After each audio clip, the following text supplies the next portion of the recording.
નમસ્તે મિત્રો, રાધે રાધે, જય શ્રી કૃષ્ણ મિત્રો।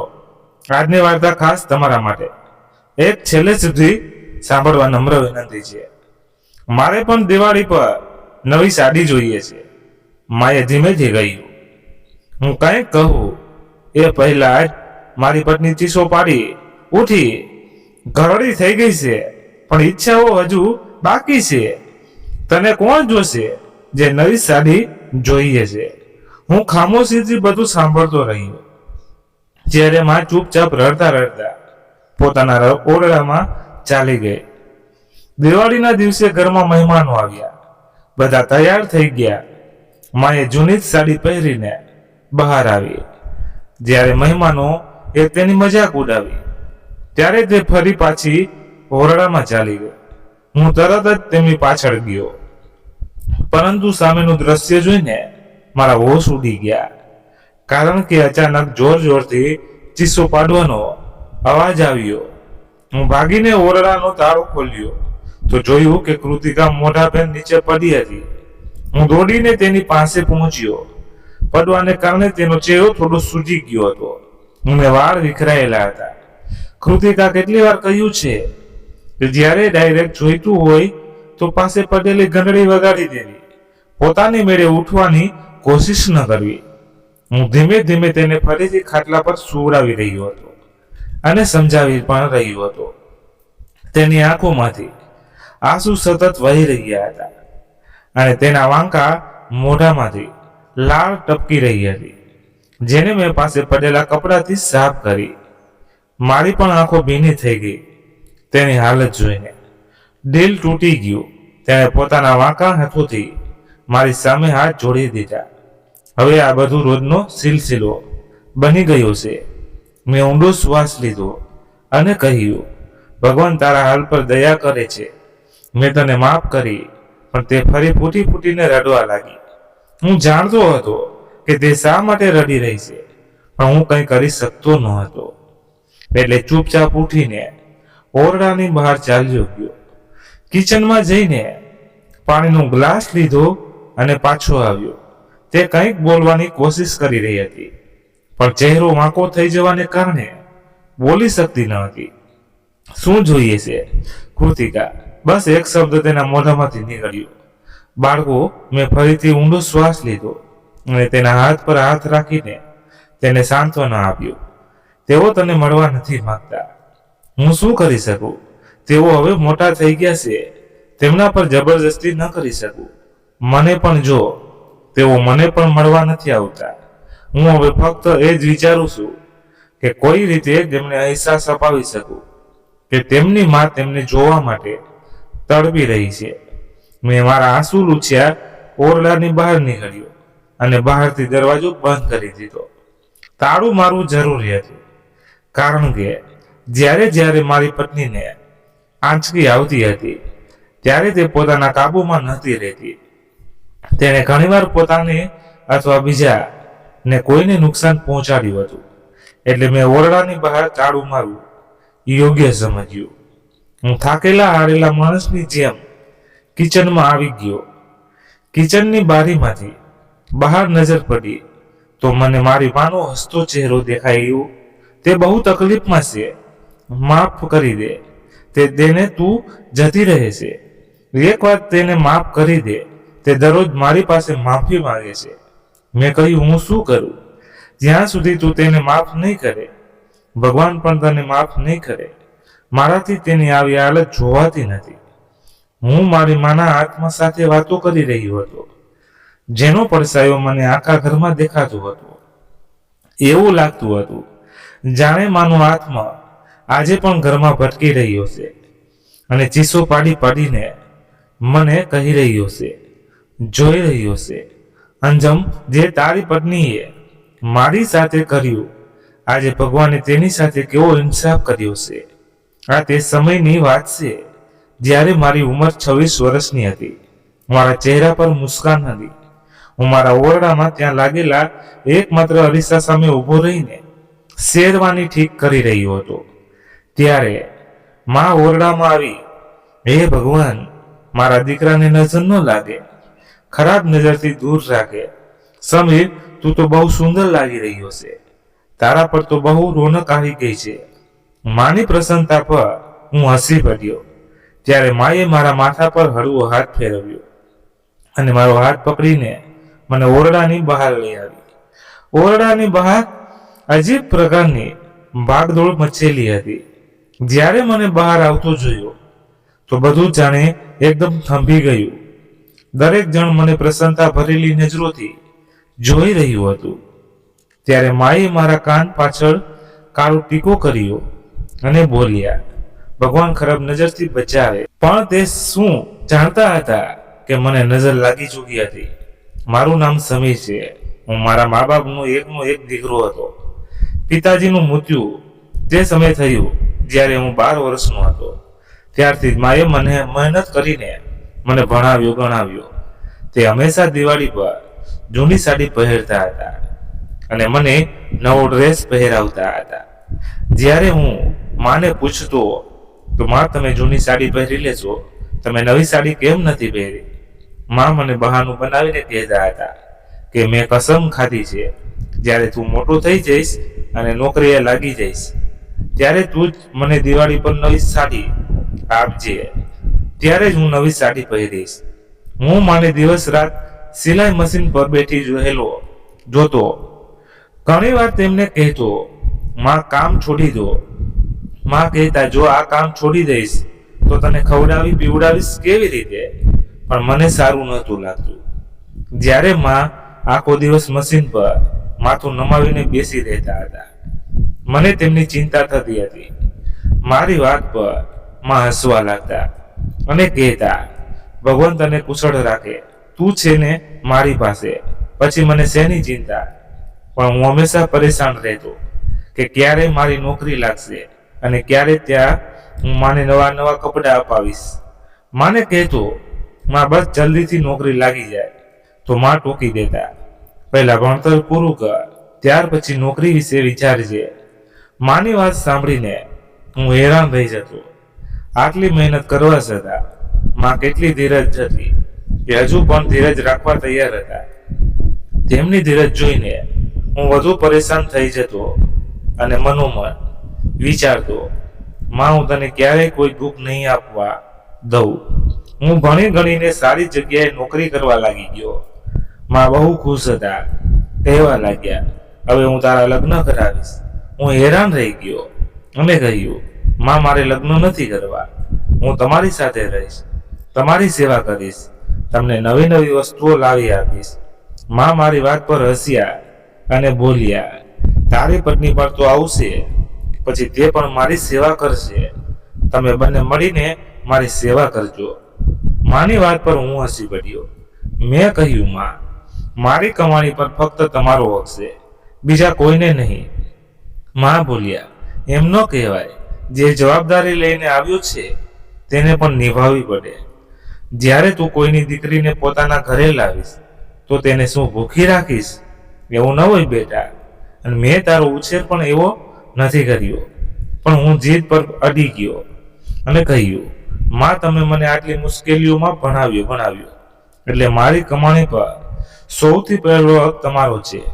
માં મને ધ્યાનથી જોવા લાગ્યા અને બોલ્યા, બેશક પહેલો હક મારો, પણ જેને તું પોતાના ભરોસે પોતાના ઘરે લાવીશ તેને પણ કેટલાક અધિકાર હશે. તેને પણ તું જરા પૂરી કોશિશ કરીશ. મેં તેમની વાતને અવગણી દીધી અને ચૂપ થઈ ગયો. માં સાથે દલીલ કરવાનો કોઈ ફાયદો ન હતો. હું દરરોજ કામે જવા લાગ્યો. કામ કરતા કરતા મને 3 વર્ષ થઈ ચૂક્યા હતા. હું દર વર્ષે દિવાળી પર માં માટે નવી સાડી લઈ આવતો. માં કહેતા, હવે લગ્ન કરી લે. આ દરમિયાન મને મારી જ ઓફિસમાં એક છોકરી સાથે પ્રેમ થઈ ગયો, પણ મેં હજુ સુધી માને કંઈ જણાવ્યું ન હતું. એક દિવસ હું ઓફિસે ગયો હતો, પણ કામના બોજને કારણે થોડો તણાવમાં હતો. ત્યારે કૃતિકા મારી પાસે આવી અને બોલી, તું ક્યારે મારા ઘરે સંબંધ લઈને આવીશ? જો તું નહીં આવે તો હું બીજે ક્યાંક લગ્ન કરી લઈશ. તેની વાત સાંભળીને, જેનાથી હું ખૂબ પ્રેમ કરતો હતો, હું ગુસ્સામાં આવી ગયો અને તેના પર ચીસો પાડવા લાગ્યો. ઓફિસના બધા લોકો અમારી તરફ જોવા લાગ્યા. કારણ કે મારી ક્યારેય એવી આદત નહોતી ગઈ કે મારા કારણે કોઈ બદનામી ભરી કે નિંદાજનક ઘટના બને. બધા લોકો એ જોઈને હેરાન રહી ગયા કે હું આવું વર્તન કરી રહ્યો છું. મેં કૃતિકાનો હાથ પકડ્યો અને તેને ઓફિસના તે ખૂણામાં લઈ ગયો જ્યાં કોઈ ન હતું. મેં ગુસ્સામાં કહ્યું, બહુ શોખ છે ને તને બીજા કોઈ સાથે લગ્ન કરવાનો? હવે હું તને બતાવું છું તું કે બીજા કોઈ સાથે કેવી રીતે લગ્ન કરીશ. હું તને એ લાયક જ નહીં કે તું બીજા કોઈ તરફ નજર પણ ઉઠાવી શકે. તે ઓરડો હંમેશા ખાલી રહેતો હતો. હું કૃતિકાને ત્યાં લઈ ગયો અને તેની સાથે જબરજસ્તી કરી. ત્યાર પછી તેની જિંદગી બરબાદ થઈ ગઈ. મને પોતાને સમજાતું ન હતું કે મારાથી આ શું થઈ ગયું. તે તું બિલકુલ માસૂમ હતી, તેમાં કોઈ બુરાઈ ન હતી. જ્યારે મારો ગુસ્સો ઉતર્યો ત્યારે મને ભાન થયું કે હું કેટલો મોટો અપરાધ કરી બેઠો છું. કૃતિકા ખૂણામાં બેસીને ફૂટીને રડી રહી હતી. મને કંઈ સમજાતું ન હતું કે હવે હું શું કરું. તે ઓફિસ છોડીને ચાલી ગઈ અને હું વિચારવા લાગ્યો કે હવે મારું શું થશે.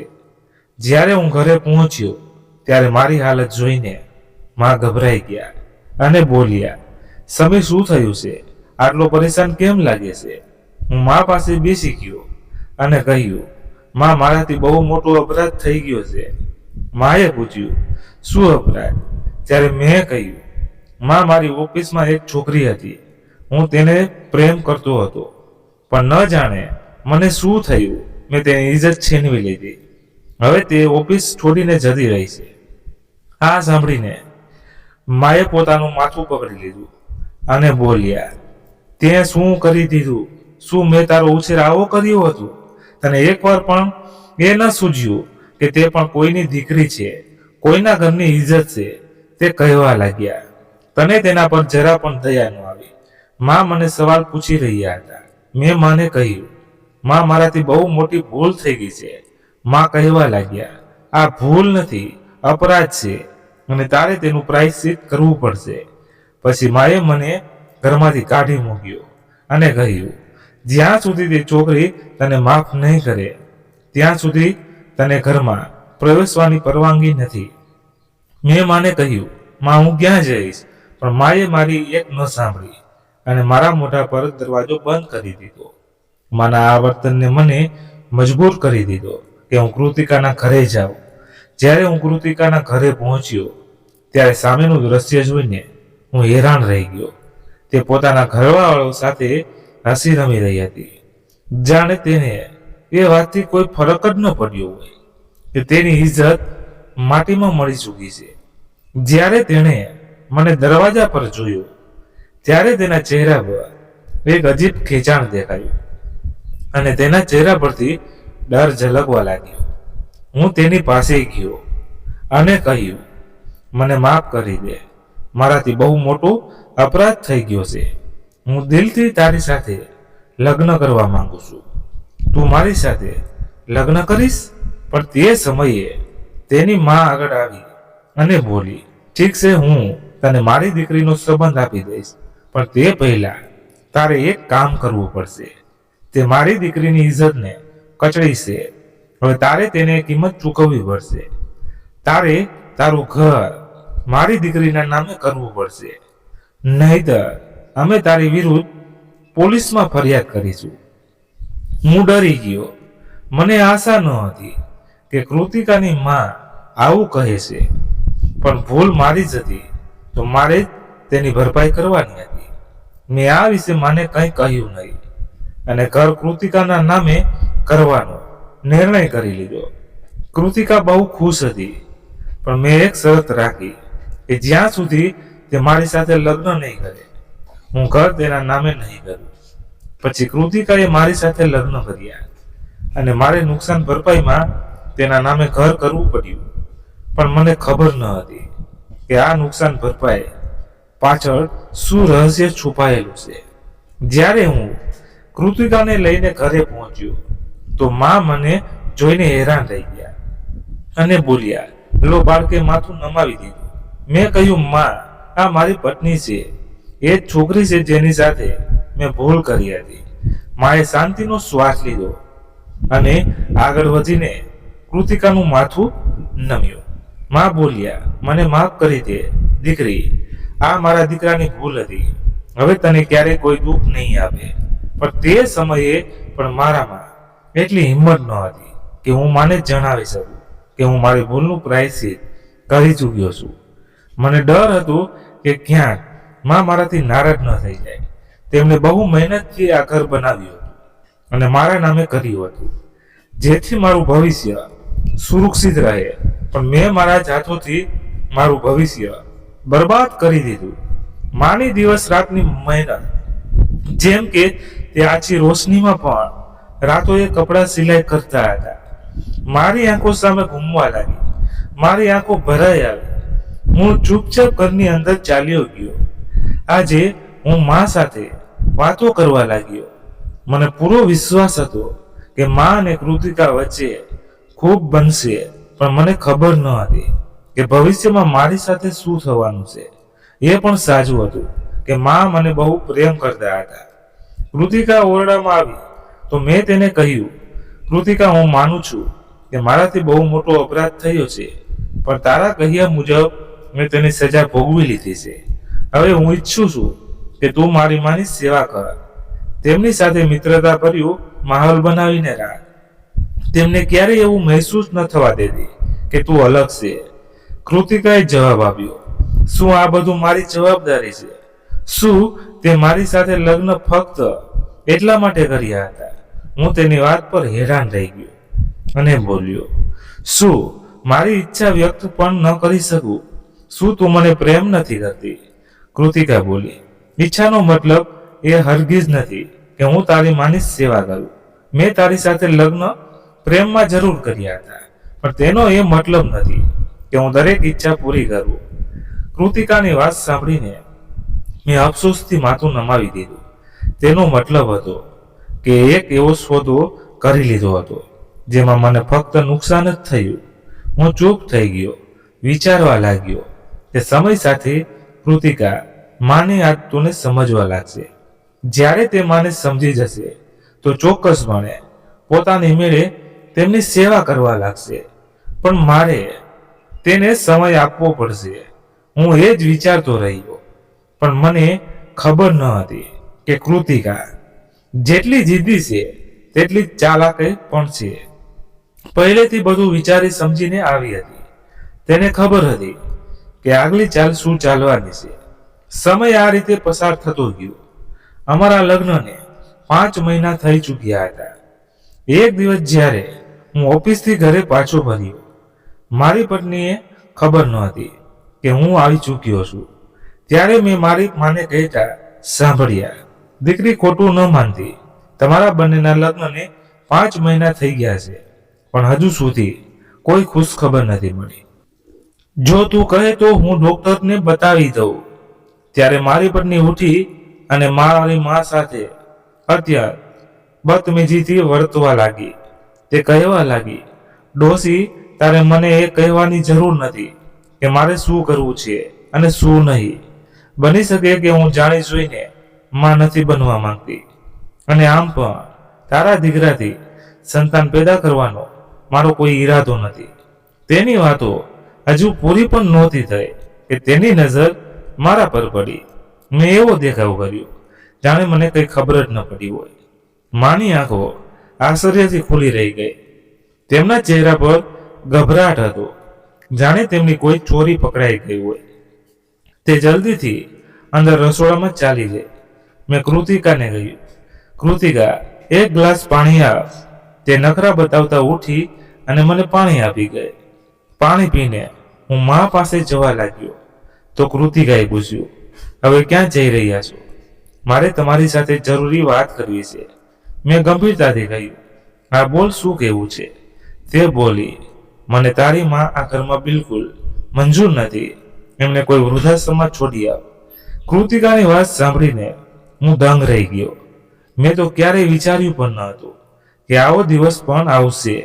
મેં કહ્યું, કૃતિકા, તું આવી કેવી વાતો કરી રહી છે? તે મારી માં છે. હું તેમની સાથે આવું ન કરી શકું.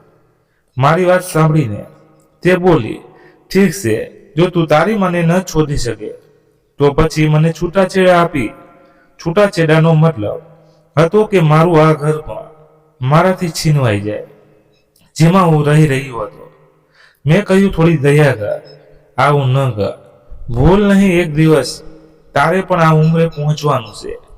તે દિવસે શું કરીશ જ્યારે તારું સંતાન તને આ જ રીતે ધૂતકારશે? ન જાણે તેના દિલમાં શું આવ્યું. તે એકદમ ખામોશ થઈ ગઈ. પછી બોલી, તારી માને કહે કે મારા મામલાઓમાં દખલગીરી ન કરે. મેં ઊંડો શ્વાસ લીધો અને કહ્યું, ઠીક છે, આજ પછી તે તને કંઈ નહીં કહે, પણ તારે તેમની સેવા કરવી પડશે. હું સમજી ગયો હતો કે કૃતિકા મારી માને સેવા ન કરી શકે. મેં મા પાસે જઈને કહ્યું, માં, હવે જો કોઈ પણ વાત હોય તો તમે મને કહેજો, કૃતિકાને નહીં. માએ મારી વાત સમજી અને કહ્યું, બેટા, હું આજ પછી તારી પત્નીને કંઈ નહીં કહું. મેં મા પાસે માફી માંગી અને મારા ઓરડામાં પાછો ભર્યો. તે રાતે મને ઊંઘ ન આવી, એ જ દુઃખમાં કે જે દિવસ મા માટે હંમેશા કહેતા હતા લગ્ન કરી લે, તે દિવસ આજે મારી સામે હતો. મેં એક નજર મારી બાજુમાં સૂતેલી મારી પત્ની પર નાખી અને પછી ચૂપચાપ સૂઈ ગયો. થોડા દિવસોની વાત હતી. હું બહુ ખુશ હતો. દર દિવાળીની જેમ આ દિવાળી પર હું માને નવી સાડી આપવા માંગતો હતો. મારી પત્ની મારી પાસે આવી તો મેં ખુશી ખુશી તેના હાથમાં થોડા પૈસા આપી દીધા, પણ તે મારા હાથો તરફ જોવા લાગી. મેં તેની નજરોનો પીછો કર્યો તો જોયું કે તેની નજર મારા હાથમાં પકડેલા પૈસા પર ટકેલી હતી. તે બોલી, આ પૈસા ચોક્કસ તે તારી મા માટે રાખ્યા હશે. હું હસ્યો અને કહ્યું, હા, હું દર વર્ષે તેમને દિવાળી પર નવી સાડી આપું છું. પિતાજીના ગયા પછી માએ કોઈ નવું કપડું નથી પહેર્યું. જ્યાં સુધી હું નોકરીએ નહોતો લાગ્યો ત્યાં સુધી તેમણે કંઈ નવું લીધું જ ન હતું. એટલું સાંભળતા જ મારી પત્ની મારી પાસે બેસી ગઈ અને બોલી, આ પૈસા મને આપી માને શું જરૂર છે નવી સાડીની? ક્યાં તે હવે જુવાન છે? હું હેરાન રહી ગયો અને તેની તરફ જોયું. મેં કહ્યું, કૃતિકા, તું હોશમાં છે? આ કેવી વાતો કરી રહી છે? મારા પૈસા પર જેટલું તારો હક છે તેટલો જ મારી માનો પણ. કૃતિકાએ ઊંડો શ્વાસ લીધો અને બોલી, મેં હું શું કહી દીધું? બસ એટલું તો કહ્યું કે પૈસા મને આપી દે, મને જરૂર છે. મા પાસે તો પહેલાંથી ઘણી સાડીઓ પડી છે, કોઈ પણ પહેરી લેશે. ત્યારે મા મારી પાસે આવી અને બોલ્યા, બેટા, મને પણ દિવાળી પર નવી સાડી જોઈએ છે. હું કંઈક કહું એ પહેલાં જ મારી પત્ની ચીસો પાડી ઉઠી. ગરડી થઈ ગઈ છે, પણ ઈચ્છાઓ હજુ જુવાન છે. તેમને કોણ જોશે જે નવી સાડી જોઈએ છે? માની આંખોમાં આંસુ આવી ગયા. તેમણે મારી તરફ જોયું પણ હું નજર ચૂકાવી ગયો. હું શું કહેતો? એટલામાં મારી પત્નીએ મારા હાથમાંથી પૈસા છીનવી લીધા અને બોલી, તારી માની ફાલતુ ઈચ્છાઓ તો પૂરી કરી શક્યા છે, પણ મારી જરૂરિયાતો પૂરી નથી થતી. શું એટલા માટે લગ્ન કર્યા હતા? માએ કહ્યું, બેટા, રહેવા દે. તું તારી પત્નીની ઈચ્છાઓ પૂરી કર, તે તારી જવાબદારી છે. મારું શું છે? હું તો હવે ખરેખર ગરડી થઈ ગઈ છું. હવે મને કોણ જોશે? એટલું કહીને મા પોતાના ઓરડામાં ચાલી ગઈ. હું ખામોશીથી બધું સાંભળતો રહ્યો અને મા રડતા રડતા ઓરડામાં ચાલી ગઈ. દિવાળીનો દિવસ આવ્યો તો હું માને વળગીને રડવા લાગ્યો. દર વર્ષે મા પિતાજીને યાદ કરીને રડતા હતા, પણ આ વખતે મા બિલકુલ ખામોશ હતા, જાણે કોઈ તોફાન આવતા પહેલાની શાંતિ હોય. મેં માને પૂછ્યું, મા, આ વખતે તમારી આંખોમાં પિતાજીને યાદ કરીને આંસુ કેમ નથી આવ્યા? મા હળવેકથી હસ્યા અને બોલ્યા, ખબર નહીં, બસ દિલ ખુશ છે. જાણે તારા પિતાજી આજે મારી બહુ પાસે. દિવાળીનો દિવસ હતો. માની વાત મને સમજાઈ નહીં. મેં માને પૂછ્યું, મા, આનો મતલબ શું છે? મા બોલ્યા, કંઈ નહીં બેટા, તને દિવાળીની ખૂબ ખૂબ શુભેચ્છાઓ. તારી પત્નીને પણ મારી તરફથી શુભેચ્છાઓ આપજે. મેં ઊંડો શ્વાસ લીધો અને મા તરફ જોવા લાગ્યો. મા ફરી બોલ્યા, તું મારો દીકરો છે. આજના દિવસે તારી પત્નીને કોઈ પણ પ્રકારની તકલીફ ન આપતો. મેં હસીને કહ્યું, માં શું તમે પૂરણપોળી નથી બનાવી? માં બોલ્યા, તારી પત્નીએ મને કિચનમાં જવા નથી દીધી. કહી રહી હતી કે આજે બધું તે પોતે જ કરશે. તારા માટે જમવાનું પણ તે જ બનાવશે. હું આ સાંભળીને બહુ ખુશ હતો કે ઓછામાં ઓછું તેને પોતાની જવાબદારીનો અહેસાસ થયો. નહીંતર હું તો હંમેશા એ જ વિચારીને પરેશાન રહેતો હતો કે મારા પછી તારું ધ્યાન કોણ રાખશે. આજના દિવસે તેના વિશે આવું ન વિચાર. માં બોલ્યા, પણ ન જાણે કેમ માં અજીબ અજીબ વાતો કરી રહ્યા હતા. એવી વાતો જેનું કોઈ માથું પગ ન હતો. તેમણે પહેલાં ક્યારેય આ પ્રકારની વાતો ન કરી હતી. મને બહુ મૂંઝવણ થઈ રહી હતી. દિવાળીના દિવસે મહેમાનો આવ્યા. બધાએ નવા કપડાં પહેર્યા હતા, પણ માએ જૂની સાડીમાં બહાર આવી. બધાના હસવા પર તે ચૂપચાપ અંદર ચાલી ગઈ. હું તરત જ મા પાછળ ગયો, પણ મોડું થઈ ચૂક્યું હતું.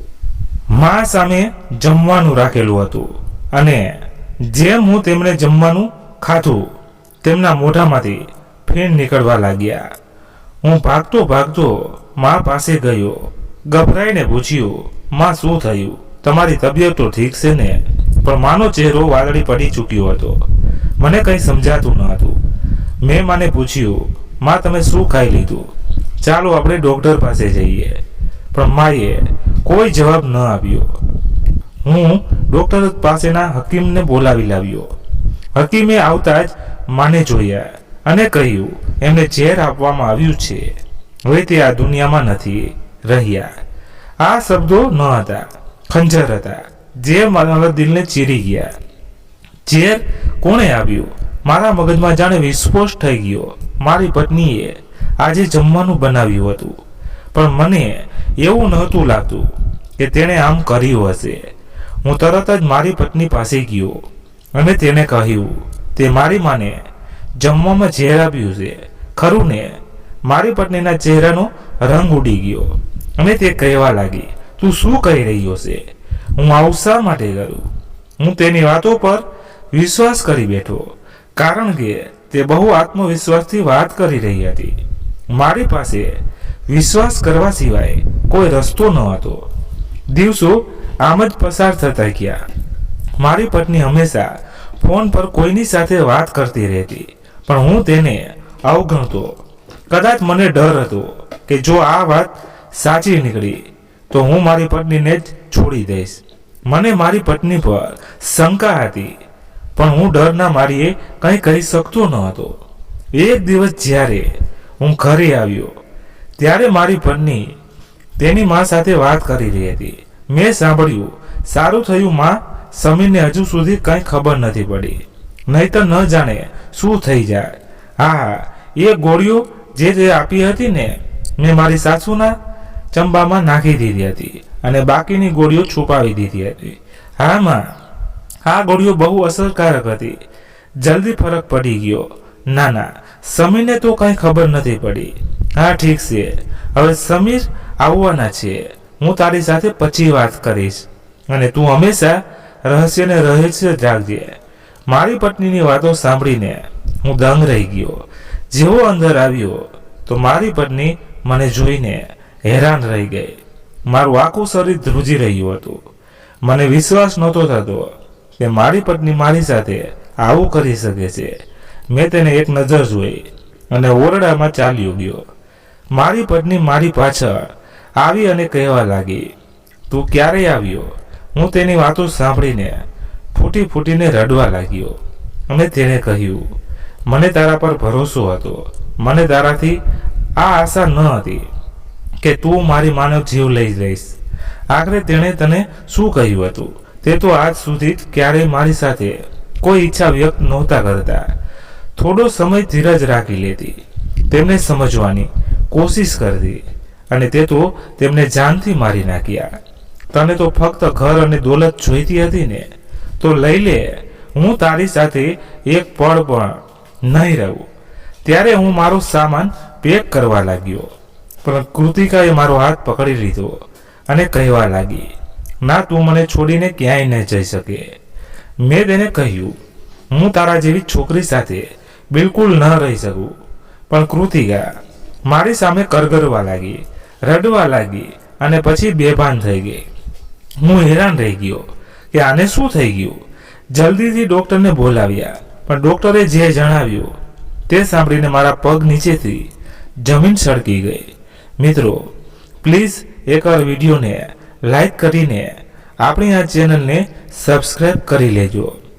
મને વિશ્વાસ જ ન થયો કે મારી પત્ની ગર્ભવતી હતી. હું આશ્ચર્યથી મારી પત્ની તરફ જોઈ રહ્યો હતો. મેં તેને કહ્યું, હવે તું આગળ બાળક પણ પડાવી દઈશ, કારણ કે તું મારાથી બાળક નહોતી ઈચ્છતી.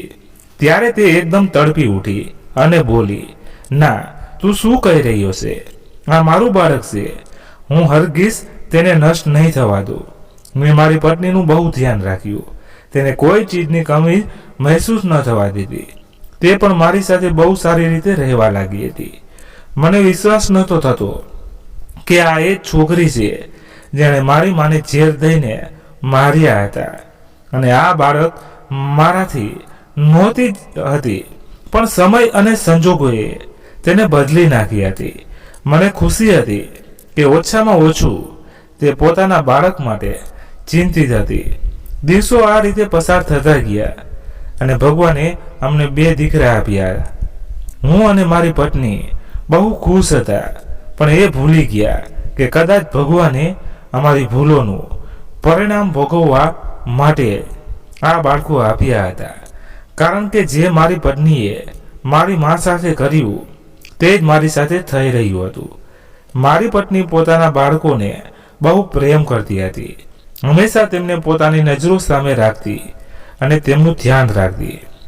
ક્યારેક ક્યારેક હું વિચારતો હતો કે મારી પત્ની આટલું બધું ધ્યાન રાખે છે, તો મોટા થઈને આ પણ પોતાની માનું ધ્યાન રાખશે. પણ આ ફક્ત મારી ખોટી ધારણા હતી. બાળકો જ્યારે મોટા થયા ત્યારે મેં તેમના લગ્ન તેમની મરજીથી કરી દીધા. બંનેની પત્નીઓ પણ મારી પત્ની જેવી જ હતી. તે ન તો પોતાની સાસુના હાલચાલ પૂછતી અને ઉલટાનું પોતાના સાસુને ખરાબ સમજતી હતી. તે હંમેશા મારી પત્નીને ટોણા મારતી રહેતી. ક્યારેક તેની વિરુદ્ધ ષડયંત્ર રચતી અને મારી પત્ની હંમેશા રડતી રહેતી હતી અને કહેતી, મારી વહુએ મારી સાથે બહુ ખરાબ વર્તન કર્યું. મને તે સમય યાદ આવ્યો જ્યારે મારી પત્ની મારી મા સાથે ખરાબ વર્તન કરતી હતી. પણ હું મારી પત્નીને આ યાદ અપાવવા નહોતો માંગતો, કારણ કે તે બહુ દુઃખી હતી. મેં મારી પત્નીને કહ્યું, તું ચિંતા ન કર, સમય આવે બધું ઠીક થઈ જશે. પણ મને ખબર ન હતી કે તે સમય ક્યારે આવશે જ નહીં. મારા બાળકો તેમની પત્નીઓ સાથે વિદેશ ચાલ્યા ગયા. મારી પત્ની હંમેશા પોતાના બાળકોને યાદ કરતી રહી અને રડતી રડતી. જ્યારે હું બાળકોને તેમની માનો ઉલ્લેખ કરતો તો એમ કહીને ટાળી દેતા કે અમારી પત્નીઓ હિન્દુસ્તાન નથી આવવા માંગતી અને ન તો તે ઘરેલું પત્નીઓની જેમ પોતાની સાસુની સેવા કરવા માંગે છે અને અમે તેમના પર જબરજસ્તી ન કરી શકીએ. જ્યારે આ વાત મારી પત્નીને ખબર પડી ત્યારે તે વધુ ફૂટી ફૂટીને રડવા લાગી. એક દિવસ તે બિલકુલ ગંભીર હતી. હું મારી પત્ની પાસે ગયો અને તેનો હાલચાલ પૂછવા લાગ્યો. ત્યારે તે મારી સામે હાથ જોડીને રડવા લાગી અને કહેવા લાગી, મને માફ કરી દે. મેં જે તારી મા સાથે કર્યું, આજે મારી સંતાન તે જ મારી સાથે કરી રહી છે.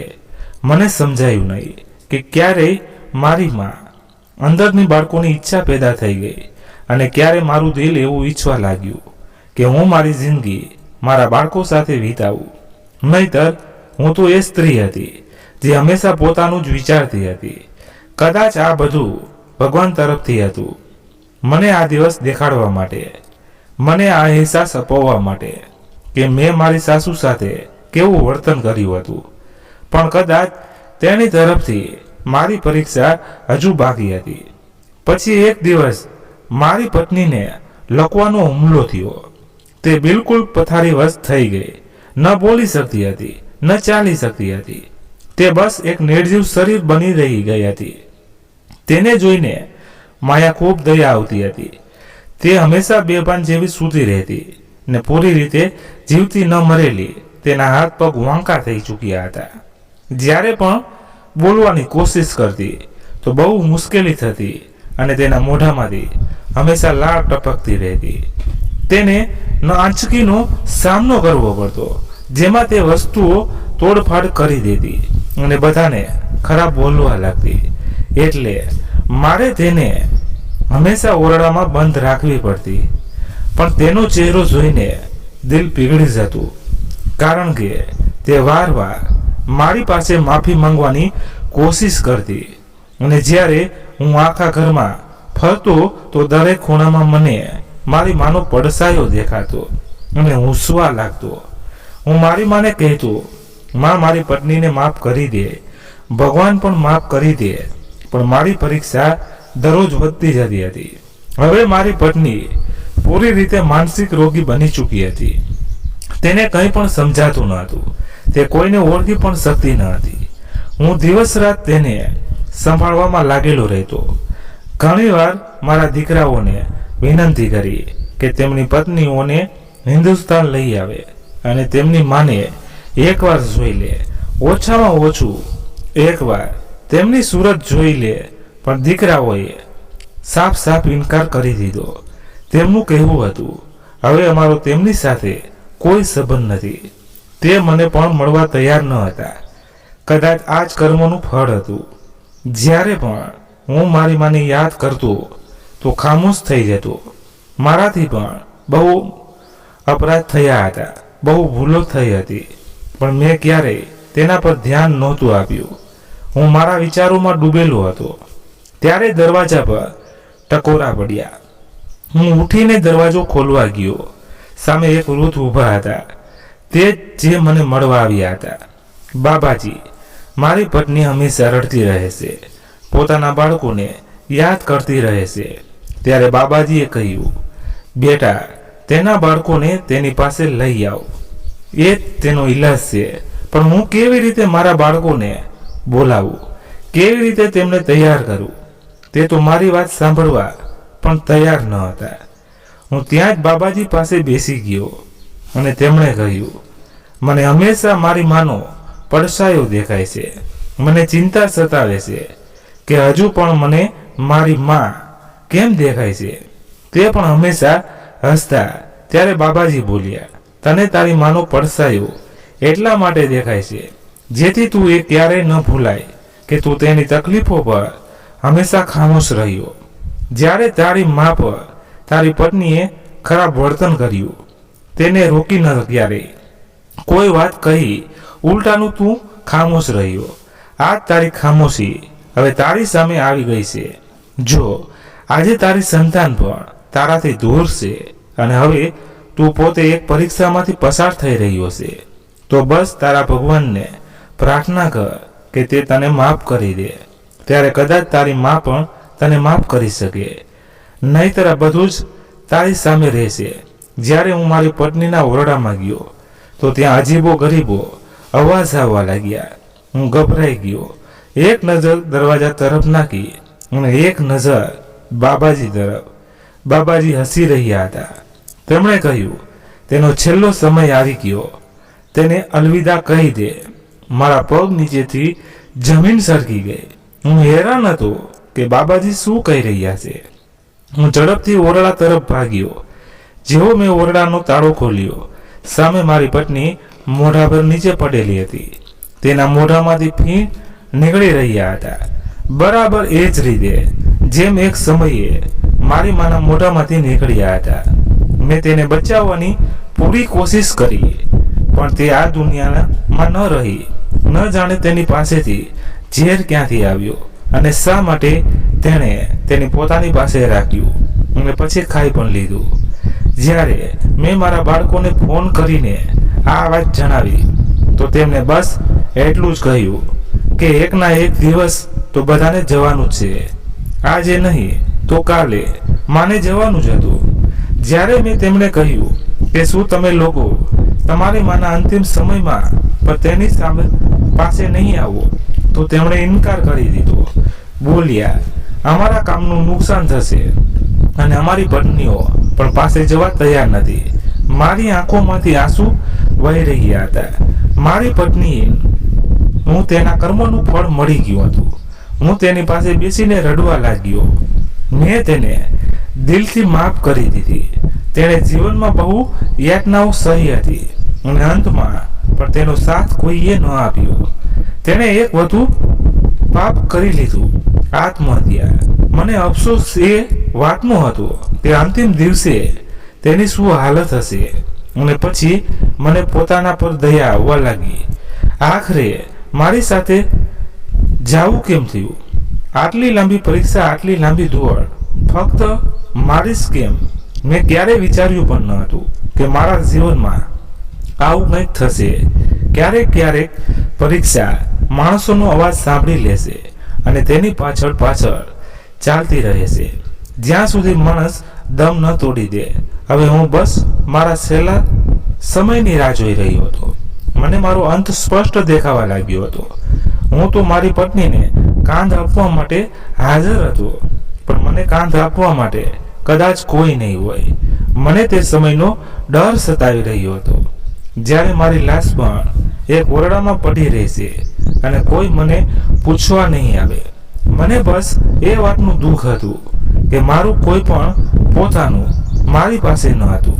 મારી પત્નીના અંતિમ સંસ્કાર પછી જ્યારે હું કાર્ય કરીને પાછો ફર્યો તો સામેનું દ્રશ્ય જોઈને હું હેરાન રહી ગયો. મારા બંને દીકરા સામે ઊભા હતા અને તેમની પત્નીઓ પણ સાથે હતી. મારા દીકરા મારી પાસે આવ્યા અને કહેવા લાગ્યા. જ્યારે અમે અમારી પત્નીઓને માનો ઉલ્લેખ કર્યો તો તેમણે કહ્યું કે પિતાજી તો હવે એકલા રહી ગયા હશે.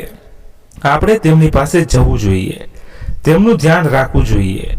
આ દુનિયામાં હવે તેમના સિવાય બીજું કોણ છે? કાલ ઉઠીને જો અમારા બાળકો પણ અમને આવી જ રીતે છોડી દેશે તો અમારું શું થશે? આ સાંભળીને અમે બધા તમારી પાસે આવી ગયા છીએ. હવે હંમેશા તમારી સાથે રહીશું. મારી પત્નીએ જે કર્યું તેનું તેને ફળ મળ્યું અને મેં જે કહ્યું તેનું ફળ મને મળ્યું. આજે મારા બાળકો મારી પાસે છે. મારી વહુ મારું બહુ ધ્યાન રાખે છે, મારી સેવા કરે છે. કદાચ આ મારી માની પ્રાર્થનાઓને અસર છે. મારા પોત્ર પોત્રીઓ મારી આસપાસ ફરતા રહે છે. આજે જ્યારે હું ખુરશી પર બેસીને મારા ઘરનું આ દ્રશ્ય જોઉં છું તો મારી માની બહુ યાદ આવે છે. કેટલાક પળો એવા છે જેના માટે મારી માં તરસતી રહી ગઈ. તેને તો મારા લગ્ન એ આશાએ કર્યા હતા કે તે પણ પોતાના પુત્ર પોત્રીઓ સાથે જોશે, પણ તેના નસીબમાં કદાચ ફક્ત કસોટીઓ જ લખેલી હતી. પિતાજીના અવસાન પહેલા સુધી તે ઘરની રાણી હતી, પણ પછી તેના પર ખરાબ સમય આવ્યો અને છેલ્લા શ્વાસ સુધી તે મુશ્કેલ સમયમાં રહી. આ વાત સાચી છે કે જે કંઈ પણ આપણે વાવીએ છીએ તેનું ફળ આપણને આ દુનિયામાં જ મળી જાય છે અને રાહ જોવી પડતી નથી. ઘણીવાર તો માણસને પોતાના કર્મોનો હિસાબ આ જ જીવનમાં મળી જાય છે. તમે ભલે ગમે તેટલી આરામદાયક જિંદગી કેમ ન જીવી લો, એક સમય આવે છે જ્યારે તમારી જિંદગીનો પૂરો હિસાબ કિતાબ તમારી સામે હોય છે. મારી આંખો સામેનું દ્રશ્ય મારી વહુ રસોડામાં કામ કરી રહી છે. મારા દીકરા મારી પાસે બેસીને મારા પગ દબાવી રહ્યા છે. શું આ એ જ પડ્યો છે જે મેં ક્યારેય મારા મા બાપ સાથે ગાળ્યા હતા? શું મેં મારી માની સેવા કરી હતી? શું આ એ જ સેવાનું ફળ છે? હા, કદાચ આ એ જ ફળ છે. આ વાર્તાનો નૈતિક સંદેશ એ છે કે માણસને પોતાના કર્મનું ફળ આ જ જીવનમાં મળી જાય છે. જેમ આપણે આપણા માતા પિતાને સાથે વ્યવહાર કરીએ છીએ તેવો જ વ્યવહાર આપણા બાળકો આપણી સાથે કરે છે. એટલે પોતાના માતા પિતાની સેવા અને સન્માન કરવું જોઈએ, કારણ કે તે જ આપણા ભવિષ્યનો પાયો રાખે છે. આ વાર્તા એ વાતની સાક્ષી પૂરી છે કે સારા કર્મો, ખાસ કરીને મા બાપની સેવા અને આદર, અને તે આપણા જીવનમાં સુખદ પરિણામ લાવે છે. તો મિત્રો, આ હતી આજની વાર્તા. આ વાર્તા વિશે તમારો શું અભિપ્રાય છે તે કોમેન્ટ બોક્સમાં જરૂર જણાવો અને વાર્તા પસંદ આવી હોય તો લાઈક કરી તમારા વાલા મિત્રો સાથે શેર કરજો, જેથી કરીને તે પણ સાંભળી શકે અને આવી જ નવી નવી વાર્તાઓ સાંભળવા માટે આપણે આ ચેનલને સબસ્ક્રાઈબ જરૂરથી કરજો. બસ આટલું કરી દેજો એટલે અમને પણ નવી વાર્તા લાવવામાં આનંદ મળે. ધન્યવાદ. ફરી મળીએ નવી વાર્તા સાથે. ત્યાં સુધી તમારા પરિવાર સાથે ખુશખુશાલ રહો. જય હિન્દ, જય Bharat. Thank you so much.